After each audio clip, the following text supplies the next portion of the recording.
سیدہ زینب نے یہ نہیں سوچا میں عورت ہوں، سامنے ظالم بیٹھا ہے تو میں چپ ہو جاؤں کہ عورت کمزور ہوتی ہے اور ظالم کے خلاف کیسے بولی. کہ نہیں، ہمت زہرا، ہمت جناب سیدہ زینب دیکھو، جب حق مانگنے جاتی ہیں تو بلا خوف بلا جھجک ظالم کے مقابلے میں کھڑی ہوتی ہیں اور اپنے حق کے لیے آواز کو بلند کرتی ہیں. صلوات پڑھے محمد و آل محمد پر.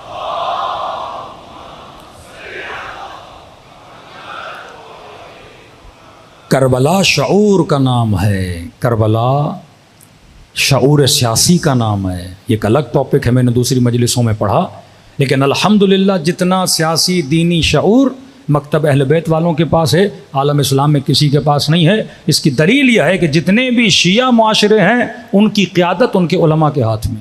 ایران جائیں علماء کے ہاتھ میں قیادت ہے، لبنان جائیں علماء کے ہاتھ میں قیادت ہے، یمن جائیں علماء کے ہاتھ میں قیادت ہے، عراق جائیں علماء کے ہاتھ میں قیادت ہے. لیکن آپ ایک مجھے غیر شیعہ معاشرہ نہیں دکھا سکتے جہاں قیادت کس کے ہاتھ میں ہو؟ علماء کے ہاتھ میں ہو، فاسقوں کے ہاتھ میں ہے. کیونکہ وہی ترتیب چلتی ہوئی آئی کہ مولوی کا کام ہے مسجد میں بیٹھے، یزید کا کام ہے حکومت کرے. مولوی کا کام ہے فتویٰ دے، مروان کا کام ہے، مامون کا کام ہے کہ وہ حکومت چلائیں. اہل بیت نے کہا نہیں، حق حکومت یا آل محمد کو ہے، یا آل محمد اگر نہ ہو تو کسی تربیت یافتہ عالم کو ہے، کیونکہ یہ عالم ہے جو معاشرے کی تربیت کرتا ہے. لیکن ہم نے علماء کو نکاح پہ لگا دیا، ہم نے جنازوں کی تدفین پہ لگا دیا. جو اصل ڈیوٹی ایک عالم کی تھی وہ یہ تھی کہ معاشرے کی تربیت کرے، زبانوں کی اصلاح کرے، شریعت خدا کو نافذ کرے. لیکن کہا نہیں، مولوی صاحب تب آپ کو مانیں گے جب تک آپ سیاست میں نہیں ہوں گے. یہاں مولوی سیاست میں آیا، اس کا وہی حال ہوگا جنہوں نے طاہر القادری صاحب کا حال کر دیا تھا. یہ پہلے مولوی تھے جو اصلاح امت کے لیے بیچارے نکلے تھے اور وہ حال کیا.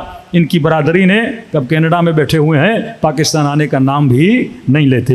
لیکن وہ خمینی تھے جس کا ساتھ قوم نے دیا تھا، تو انہوں نے مثال دیتے تھے ٹی وی کہتے تھے خمینی صاحب ہی نکلے تھے، قوم ان کے پیچھے نکلی تھی. میں نے کہا وہ قوم عاشورائی قوم تھی، وہ قوم کربلائی قوم تھی، وہ قوم حسین شناس قوم تھی. تو اگر قوم کو حق کے لیے نکالنا ہے، پہلے انہیں حسین کی معرفت دلاؤ اور علی شناس بناؤ اور فاطمی دماغ بناؤ تو یہ قوم نکلے گی. صلوات پڑھے محمد و آل محمد پر.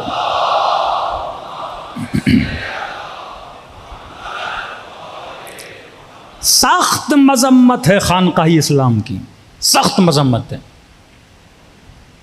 کہ مولوی کا کام ہے چلا کاٹے، خانقاہیں بنائے، صلی اللہ علیہ یا رسول اللہ حبیبی فلاں فلاں. یہ ان کا کام ہے، لگے رہیں ذکر پر، باقی ساری لوٹ مار ہم کرتے رہیں گے. علی نے کہا یہ علی ہونے نہیں دے گا، حسین نے کہا یہ حسین ہونے نہیں دے گا. معاشرے کی اصلاح کا حق حکومت خدا کو.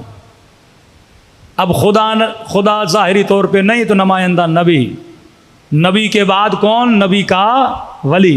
اور نبی پردہ غیب میں ہے تو کون؟ کہ اس کی شریعت کو جانتا ہو، اس کی فقہ کو جانتا ہو، تاکہ وہ لوگوں میں حقیقی دین اسلام کو کیا کر سکے؟ نافذ کر سکے. صلوات پڑھے محمد و آل محمد پر.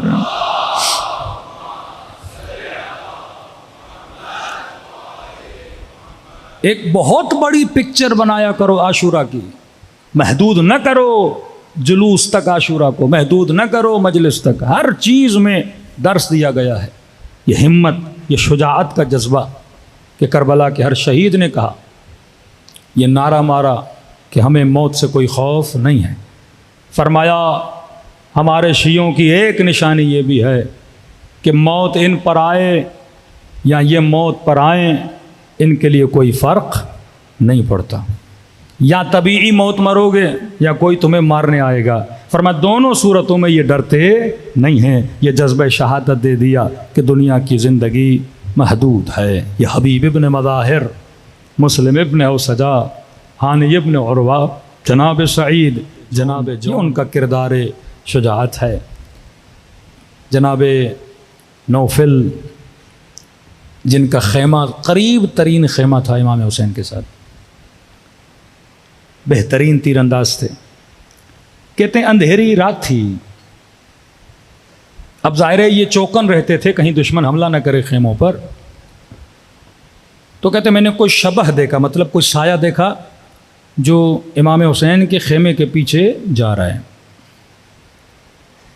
تو مجھے شک ہوا کہیں ایسا تو نہیں کہ پیچھے سے دشمن نے اٹیک کیا. تو کہتا ہے میں نے اس سائے کا پیچھا کیا جب آگے بڑھا تو میں نے دیکھا کہ یہ میرے آقا امام حسین ہیں، چلتے جا رہے ہیں چلتے جا رہے ہیں۔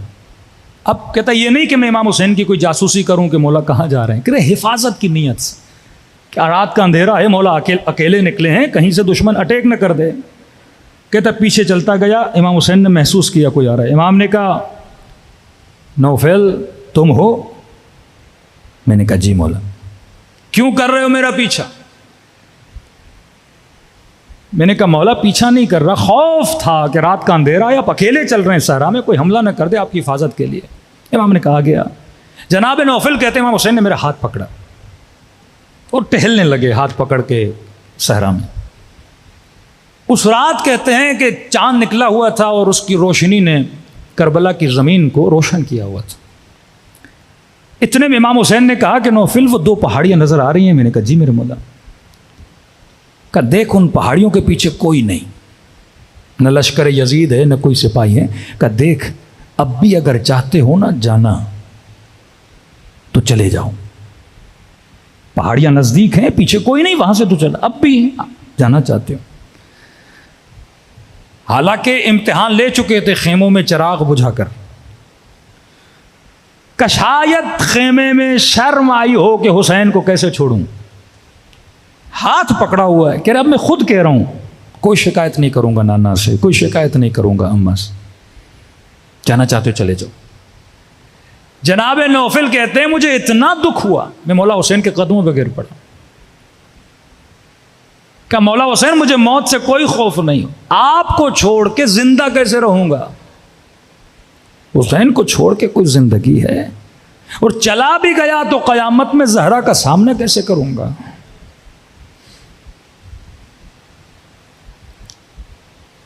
ماتھے پہ بوسہ دیا میرے مولا نے، ہاتھ پکڑا، خیموں کی طرف واپس پلٹے۔ جناب نوفل کہتے ہیں جب واپس آ رہے تھے تو خیمے کے در پہ ایک بی بی کھڑی تھیں، پتہ تھا یہ سیدہ زینب کا خیمہ ہے، میں سمجھ گیا مولا کی بہن ہے۔ امام کی نگاہ جیسے بہن پہ پڑی تو میرا ہاتھ چھوڑ دیا، کہ آپ خیمے میں چلیے، اپنی بہن کی طرف جا رہا ہوں۔ کہ خیمے قریب تھے، امام حسین بہن کو سلام کیا اور بہن کے خیمے کے اندر چلے گئے۔ جناب نوفل کہتے ہیں ابھی خیمے کی طرف اپنی جا ہی رہا تھا، نہ خواستہ جو خیمے میں کلام ہو رہا تھا وہ میرے کانوں تک آ گیا، کہ جیسے مولا حسین بہن سے ملے تو بی بی زینب نے یہ کہا کہ حسین اپنے ساتھیوں سے مطمئن ہو، کہیں ایسا تو نہیں کہ کل تجھے چھوڑ کے چلے جائیں۔ کہتے مولا حسین نے کہا بہن زینب میں مطمئن ہوں، میرے جیسے صحابی خدا نے کسی کو نہیں دی۔ جناب نوفل کہتے ہیں سیدہ کا یہ جملہ سننا تھا کہ ابھی تک مردد ہیں ہمارے کردار سے۔ میں سیدھا گیا حبیب ابن مظاہر کے خیمے میں، حبیب نے کہا نوفلا بیٹھ، میرا چہرہ اداس، کیا ہوا ہے؟ کا طبیعت میں مزہ نہیں حبیب کا، کیوں؟ کہ زہرا کی بیٹی ہم سے مطمئن نہیں ہے،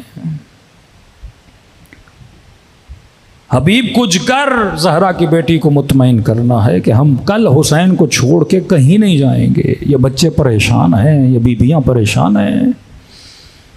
جناب حبیب نے سارے اصحاب کو جمع کیا، میرا کام ہے کہ اپنے امام کو مطمئن کروں اپنی زبان سے اور اپنے کردار سے۔ فرمایا جب بھی مجلس ہوتی ہے تو ہماری دکھیاری ماں اس مجلس میں تشریف لاتی ہیں۔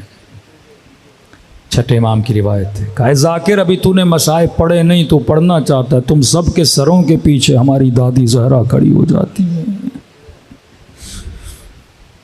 یہ گریہ نہیں، یہ تجدید عہد ہے کہ بی بی آج اگر امام زمانہ آ جائیں تو ہم تیار ہیں۔ فرمایا تیری آنکھوں سے آنسو نکلے نہیں، نکلنا چاہتے ہیں، یہ بی بی دعا کے لیے ہاتھ بلند کرتی ہیں، خدا یہ میرے حسین کا زادار ہے۔ آج کی رات شب زیارت امام حسین کی رات بھی ہے، یہ مخصوص ہے، توبہ کی رات بھی ہے۔ گھروں میں جاؤ تو 1 گھنٹہ صبح کی نماز سے پہلے متصل کرو، یہ رات ہر رات نہیں آتی، پورا سال لوگ انتظار کرتے ہیں کہ یہ رات لوگوں کو نصیب ہو، دلوں کو کربلا کی طرف لے جائیں۔